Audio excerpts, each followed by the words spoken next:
여러분, 테슬라라는 이름은 이제 하나의 상징이 됐습니다. 처음에는 단순한 전기차 스타트업이었지만 지금은 자동차 산업 전체의 판도를 바꾼 주인공이죠. 로드스터의 등장은 전기차가 단순한 실험용 차량이 아니라 꿈꾸던 미래라는 걸 보여줬습니다. 그리고 기가팩토리 메가팩. 이 거대한 배터리 공장은 단순히 차를 만드는 곳이 아니라 도시 전체를 움직이는 에너지 허브로 변했습니다. 말 그대로 테슬라의 혁신은 곧 전기차 산업의 역사였습니다. 테슬라의 진짜 무기는 배터리였습니다. 네바다 사막은 그야말로 황량한 땅이었습니다. 하지만 일론 머스크는 그곳에 인류 최대 규모의 배터리 공장을 세웠습니다. 매일같이 수천 명의 인력이 투입되고 수십억 개의 배터리 셀이 조립되는 것. 이 배터리는 단순히 자동차를 움직이는 에너지가 아니었습니다. 어느 마을의 가로등을 밝히고 어느 도시의 병원 전력을 유지하는 숨은 심장이 되었죠. 자동차 회사가 어떻게 전력 회사가 될 수 있지? 많은 전문가들이 의문을 가졌지만 테슬라는 실제로 그것을 해낸 겁니다. 메가팩은 도시를 밝히고 전기차는 거리를 지배했죠. 사람들은 말했습니다. 이제 내연기관은 끝났다. 전기의 시대가 왔다. 전기차의 모든 길은 배터리로 통하고 그 배터리의 왕자는 바로 테슬라였습니다. 하지만 완벽해 보이는 기술에도 그림자는 있었습니다. 배터리의 폭발 사고, 리튬 자원의 한계, 그리고 치솟는 전기요금. 한때 미래를 약속했던 전기차가 이제는 현실의 불편함을 드러내기 시작했습니다. 전기차가 정말 인류를 구원할 수 있을까? 사람들 속에서 이런 질문이 나오기 시작한 겁니다. 바로 이 순간 일본 도요타가 새로운 카드를 꺼내 들었습니다. 그 이름은 물로 달리는 엔진. 물을 단순한 생활 자원이 아니라 차세대의 에너지의 원천으로 삼겠다는 선언이었습니다. 도요타의 발표는 단순한 기술 소개가 아니었습니다. 전기차가 미래가 아니다. 우리는 물로 달린다. 이 한 문장은 자동차 업계를 뒤흔드는 폭탄 선언과도 같았습니다. 물은 지구 어디에나 있습니다. 강과 바다, 심지어 공기 중 수증기까지. 값싸고 쉽게 구할 수 있으며 화석 연료처럼 고갈될 위험이 적습니다. 도요타는 이 점을 정면으로 파고들었습니다. 왜 모두가 희귀 금속이 필요한 배터리에만 집착하는가? 우리에겐 이미 무한한 연료, 물이 있다. 이 한마디는 전 세계 전기차 산업이 직면한 리튬, 니켈, 코발트 채굴 문제를 정면으로 겨냥했습니다. 테슬라가 배터리 대량 생산으로 미래를 설계했다면 도요타는 그 배터리의 근본적인 한계를 겨냥한 셈이죠. 도요타의 물 엔진은 전기분해 일렉트랄러서스 기술을 핵심으로 합니다. 물을 전기적 에너지로 분해하면 수소와 산소가 나오고 이 수소는 곧바로 엔진의 연료가 됩니다. 다시 산소와 결합하면 에너지를 방출하면서 자동차를 움직입니다. 놀라운 점은 배출가스가 없다는 것입니다. 딱 하나 깨끗한 수증기만 나온다는 사실. 마치 차가 달리면서 공기를 정화하는 듯한 모습은 꿈의 친환경 기술로 불릴만 했습니다. 도요타의 수석 엔지니어 나카지마 히로키 부사장은 발표 자리에서 이렇게 말했습니다. 이 기술은 단순히 자동차를 움직이는 것이 아닙니다. 도시 전체를 깨끗한 에너지로 바꾸는 열쇠가 될 것입니다. 순간 회의장은 술렁였습니다.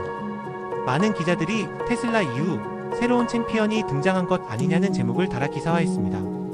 수십 년간 하이브리드의 제왕으로 불리던 도요타가 다시 한번 게임 체인저로 복귀하는 듯한 분위기였습니다. 지금까지 전 세계 친환경 패러다임은 배터리 전기차 BEV 중심이었습니다. 유럽의 규제, 중국의 보조금, 미국의 테슬라까지 모두 전기차로 달려가던 시점이었죠. 하지만 도요타의 물 엔진은 이 흐름의 균열을 일으켰습니다. 만약 물이 새로운 연료가 된다면 리튬 채굴 경쟁은 의미를 잃게 됩니다. 수소 충전소 인프라만 구축된다면 몇 분 만에 물 충전을 하고 수백 km를 달릴 수 있습니다. 이는 충전 속도가 느리다는 전기차의 가장 큰 약점을 단번에 무너뜨리는 카드였습니다. 특히 일본 정부는 도요타의 물 엔진을 단순히 기업 기술이 아니라 국가 전략으로 격상시켰습니다. 전기차 패권은 중국과 미국이 가져갔지만 우리는 물 엔진으로 새로운 시대를 연다. 이러한 메시지는 곧바로 해외 언론을 타고 번졌습니다. 미국과 유럽은 당황했고 중국은 긴장했습니다. BYD나 테슬라가 전기차 시장을 선점했다고 생각한 순간 일본은 완전히 다른 길로 들어선 것입니다. 물론 의문도 있었습니다. 물을 연료로 쓴다고? 물은 안정된 분자인데 쉽게 에너지를 뽑아낼 수 있을까? 효율은 충분한가? 생산 단가를 낮출 수 있나? 전문가들 중 일부는 또 하나의 과장일 뿐이라며 고개를 저었습니다. 그러나 도요타의 무게감은 달랐습니다. 단순 스타트업이 아닌 세계 최대 자동차 제조사가 기술을 내놓았다는 점이 모든 것을 바꿔놓았습니다. 사람들은 믿기 시작했습니다. 도요타라면 다를 수 있다. 결국 도요타의 물 엔진은 전기차 제국에 작은 금 하나를 냈습니다. 겉으로 보기엔 단순한 기술 발표일 뿐이지만 시장은 미묘하게 흔들리기 시작했습니다. 아직 갈 길은 멉니다. 상용화까지는 수많은 난관이 기다리고 있습니다.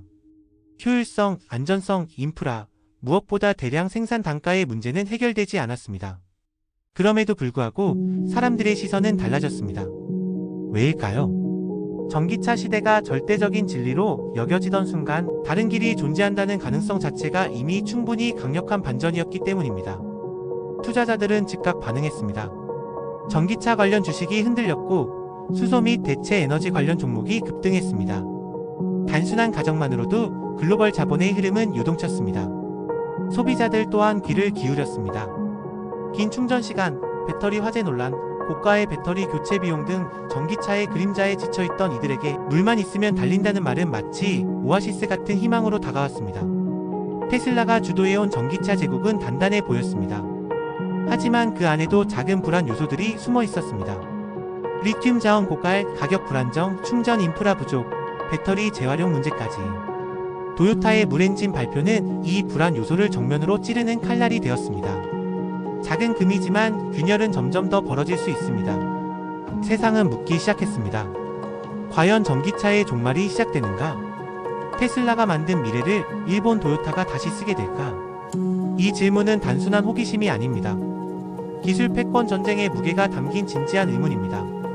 테슬라의 독주가 언제까지 가능할지, 그리고 도요타가 던진 도전장이 단순한 퍼포먼스인지, 진짜 혁신인지를 두고 수많은 논쟁이 벌어졌습니다.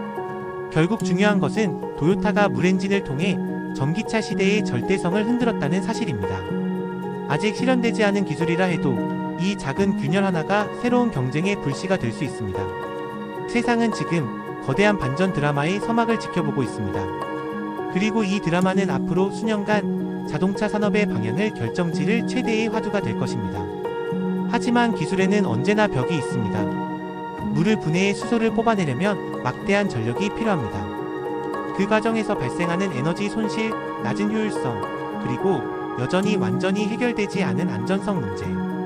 물 엔진은 매력적이었지만 완벽한 해답은 아니었습니다. 물만 있으면 달린다는 한 줄의 슬로건은 소비자와 언론을 자극하기엔 충분했지만 실제 산업계에서는 계산기를 두드리게 만들었습니다.